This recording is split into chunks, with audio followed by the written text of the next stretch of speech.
Things we're going to talk about over the next several minutes are ARIN organization and staff, our activities, some regional news, membership, statistics, ARIN's community interaction, and some priorities that ARIN has over the near future.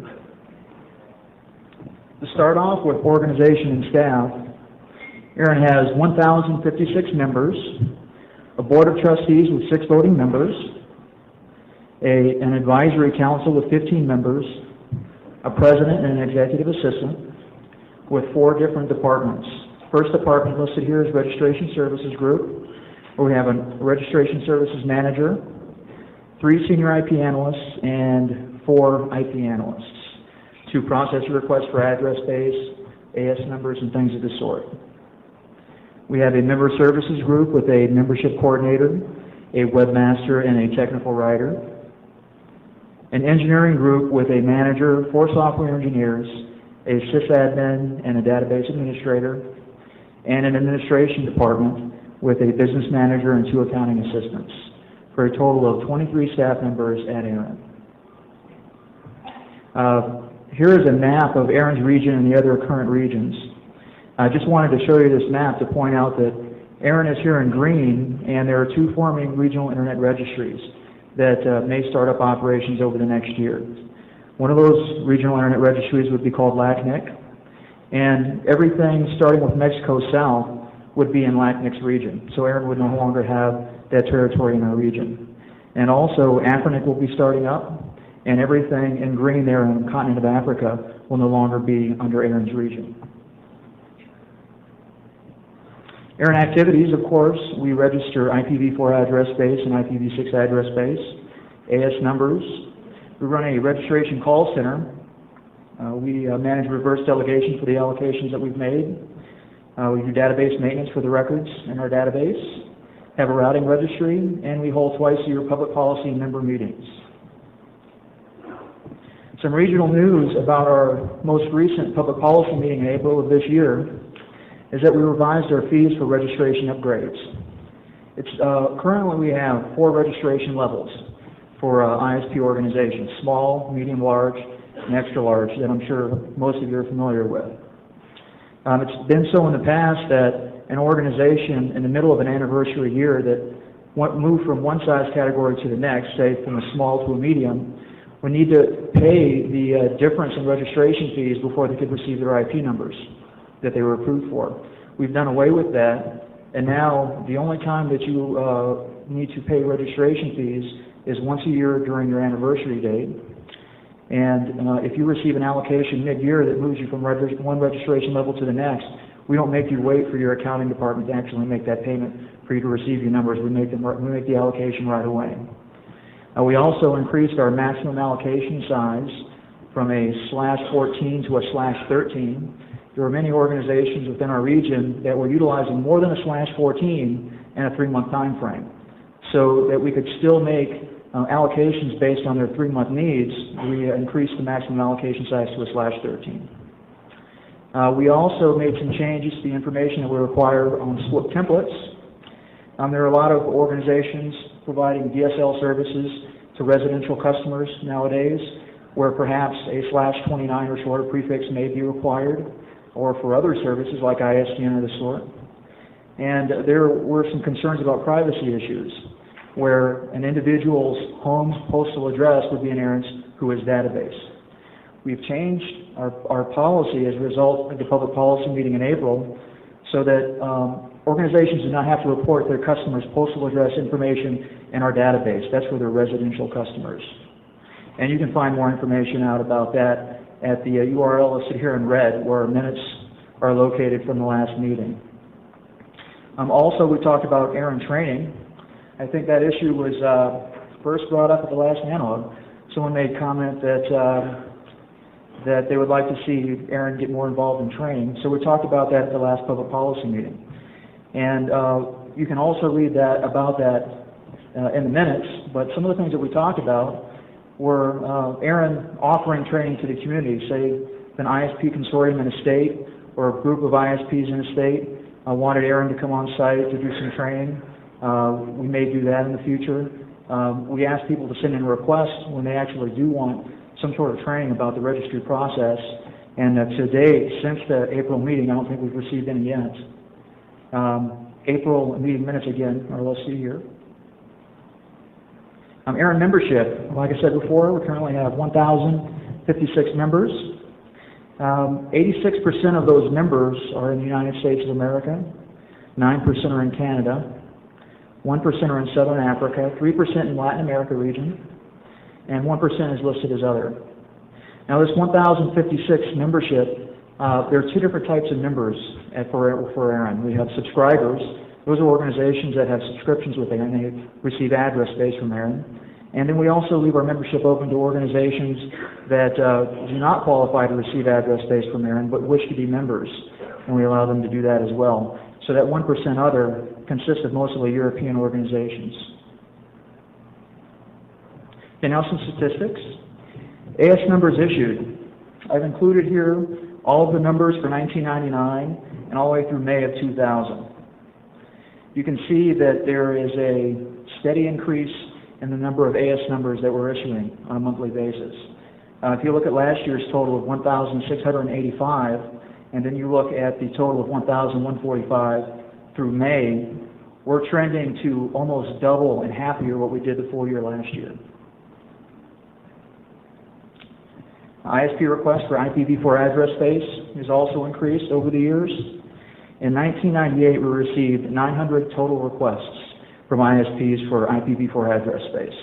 In 1999, we received 1,693. It was an 88% increase. And you can see by looking at the months of January through March or May of 2000 that it is still increasing. One note here is approximately 20% of the requests that ARIN receives from ISPs for address space do not ultimately reach approval status. That's for various different reasons. Usually organizations requesting a block of addresses smaller than ARIN's minimum allocation size of a /20, or organizations that can't meet our current criteria found at our website. IPv4 space issued, and I've measured this by /24. You can see in 1999 what we issued, and in 2000 what we issued so far. In 98, I don't have the numbers listed here, but we issued 77% of a /8. In 1999, we issued 129% of a /8, more than a /8. And we're trending to perhaps meet or go well beyond that this year. ARIN block utilization. These are ARIN's most recently utilized blocks, the blocks we make our allocations out of. The 216 network, 64 network, and 63 network. Now I've got three different colors here: percent issued, percent reserved, and percent available. Percent issued are those that are actually in our WHOIS database that we've issued to organizations. The percent reserved are reservations that we hold for those ISP organizations. We do our best to hold reservations for organizations so that future allocations can be contiguous. And you can see in network 216, 67% has been issued, and we have 33% in reserve. You can see similar for network 63.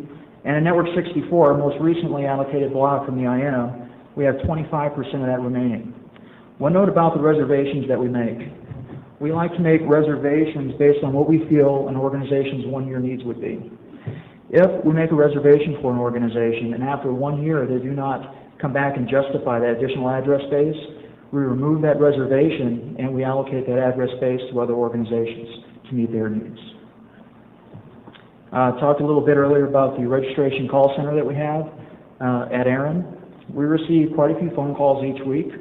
We answer calls about filling out our templates, what the criteria are for requesting address space, just a little bit of clarification of what's already found on our website, and we're glad to always answer those questions. We also answer questions anyone that has concerns about a ticket that they have open with us.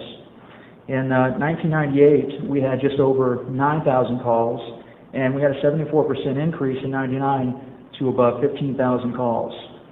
And it doesn't appear that in the year 2000, January through May, that we're trending to beat last year's numbers. Just another note, average call time is about 3 minutes on each one of these calls. Community interaction. ARIN communicates with our region via public mailing lists. We read the NANOG mailing list. We have our own mailing lists and things of that sort. We also attend meetings where we find the internet community within our region, and also we attend meetings elsewhere in the world for registry cooperation, so we know what's going on in the other regions of the world.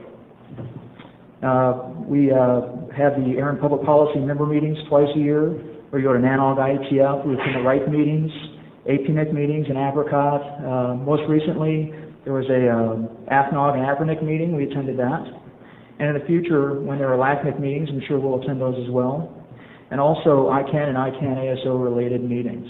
And the other here, on occasion, state consortiums, ISP consortiums will approach us and ask us to attend one of their meetings and give a small presentation on registration policy. And each time we receive that request, we've gone and we've done so as well. Public mailing list, here's a grouping of some of the mailing lists that we offer at ARIN, and you can visit this URL here and find more information about our mailing lists, how to subscribe, how to easily unsubscribe, and there's also archives listed there if you'd like to read what's gone on over the last year or so. And some recent public mailing list discussions, if anyone isn't currently subscribed and would like to. In the Community Learning and Education Working Group, we're discussing topics that should be included in upcoming training materials we had talked about earlier, where we had discussed in April at the member meeting, or public policy meeting. Also on the public policy mailing list, there's been some recent discussion about ARIN's registration transfer policies and how they could possibly be changed. And some priorities over the near term for ARIN. In registration services, the development of new tools to aid host masters in daily activities, make us more efficient in processing requests, and to increase the level of customer service, and that's an ongoing thing there in registration services. Membership services is currently working on the development of the external training materials that I just talked about, and engineering is in the midst of a database and software redesign for ARIN. And you can find more information out about that as it was discussed in April at our member meeting minutes at the URL I listed before. I think I have about 3 or 4 minutes left. For 3 minutes I can answer questions, and if it goes beyond that, I'll make myself available in the foyer behind this room for anyone's questions. Are there any questions at this time? Yes. Yeah, you mentioned that there's a big jump of the AS number yes. requirement. Do you know what kind of organization asks for AS number? I mean, I just want to find if there's a trend. Is it more multi-home sites? It's more multi-home sites. Almost every AS number request we receive are for organizations becoming multi-home. Okay, sure. Thanks. You're welcome. Kevin Ober from ESNet. I just promised you yesterday that I would come up and let people know that yes, you really do have delegations. By my count, there's 8 delegations to 4 different organizations in the IPv6 main stage. And yesterday I said it wasn't there. I just can't count this as the only problem. It's really there. Thank you, Kevin. I appreciate that. The next block that ARIN receives, we're going to be requesting our next /8 from the IANA very shortly, so it hasn't been identified yet. How many of the largest /13 blocks have you issued in the last year? Speaking about increasing our maximum allocation size from a /14 to a /13, we just did that recently, and I don't have exact statistics on that, but I believe that there may have been 2 or 3 over the last 2 months. Okay, if there are no other questions at this time, I'd like to thank you very much for your time.